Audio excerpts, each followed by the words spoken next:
Good morning, everyone. I welcome you all to this module 6, where we're trying to understand a variational autoencoder under the generative AI. This is in reference with a non-technical introduction to generative AI. Here, we would see the type of generative AI, and variational autoencoder is what we will deep dive into. And here we would also compare that with an autoencoder to easily understand what variational autoencoder is, a high architecture, and the applications at different domains of VAE is what we're going to be seeing here in this module. First, let me introduce, we have seen here the generative AI models. So we have seen transformers, generative advisory network. So the last module 5 is where we did understand of the CAN at length. Today we will spend some time on the variational autoencoder VAE, and then in the further we'll see what diffusion models are. When you want to understand what variational autoencoder is, let's understand the comparison between the autoencoder to easily understand what variational autoencoders are. If I have to define both of these, both are yeah, neural networks. They're built on neural network architecture and primarily uses unsupervised learning. When I say unsupervised learning, these are non-labeled data which goes as an input. What is the use of these autoencoder or a variational autoencoder? One of the main application is for dimensionality reduction.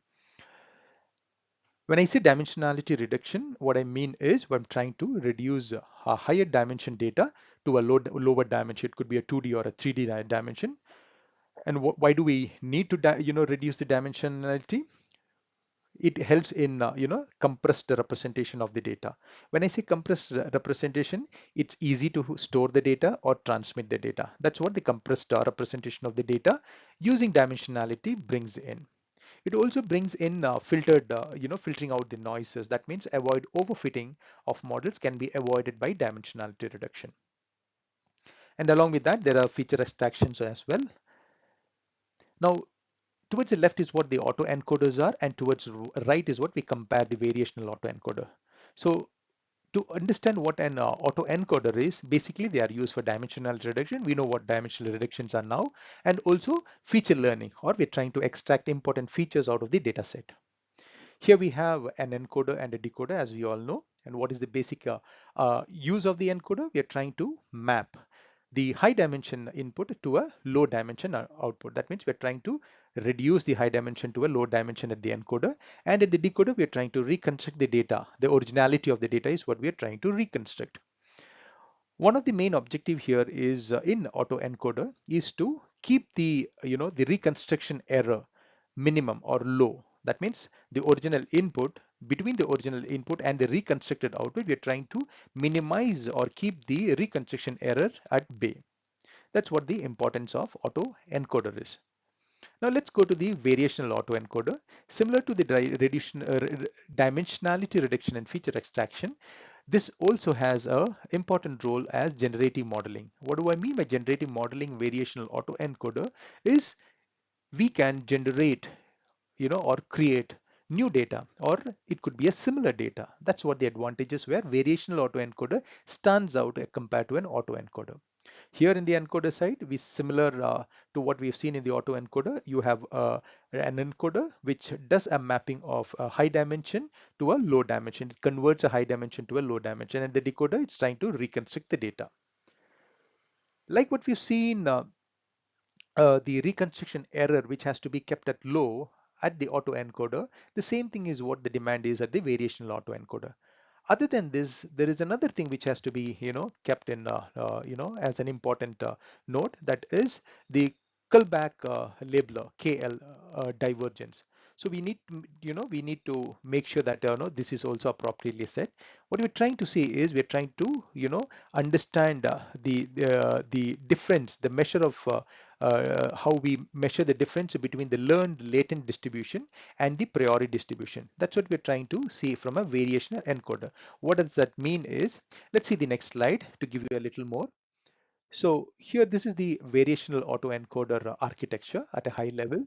We have an input here, and at the input, towards the input is where we have an encoder, and towards the output is where we have a decoder network.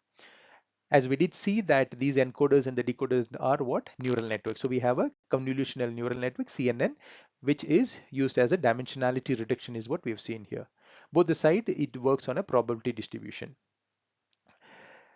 When we see here, if you see here, Kullback labeler KL divergence, we are trying to measure the difference between these probabilities. So the left probability, that's one probability, and towards the decoder, we have another probability.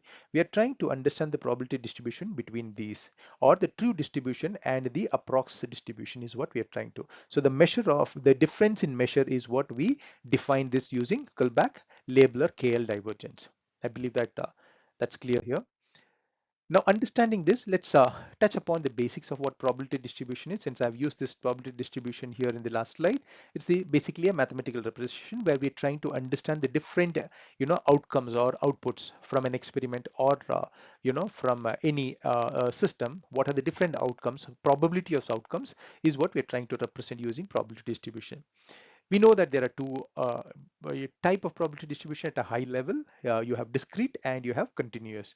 So discrete means we use a discrete random variable at the input. That means it is countable number. Discrete in value is what we use this. And you have continuous where you are using infinite number.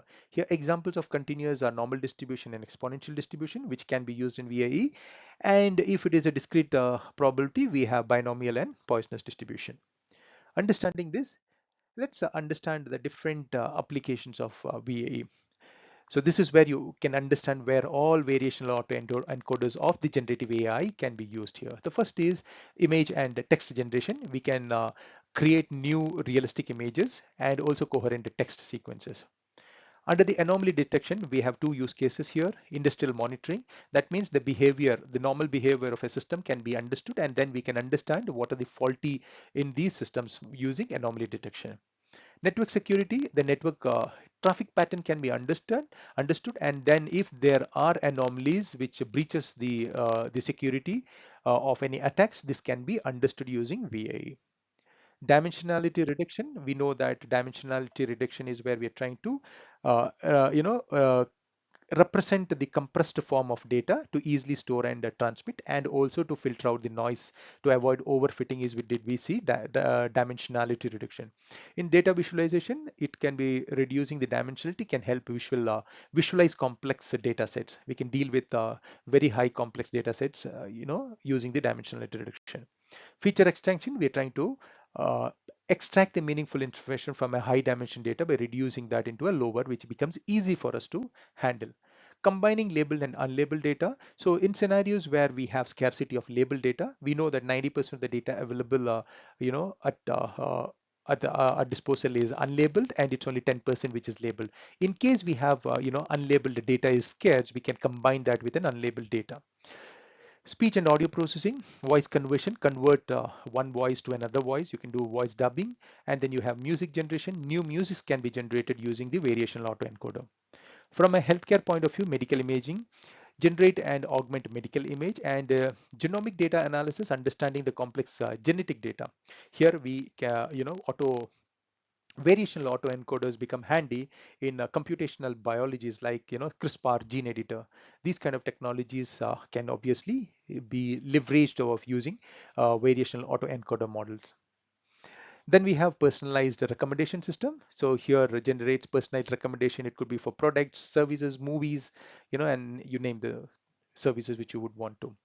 Drug discovery, generate new molecular structure, and it could also discover new drugs, like during the corona kind of outbreak, how new drugs can be quickly evolved or made available. This can be also seen using variational autoencoder. So with this, I come to the end of the session. I hope you did like this session on variational autoencoder under the generative AI. Thank you so much for your time, and have a wonderful rest of the day. Thank you.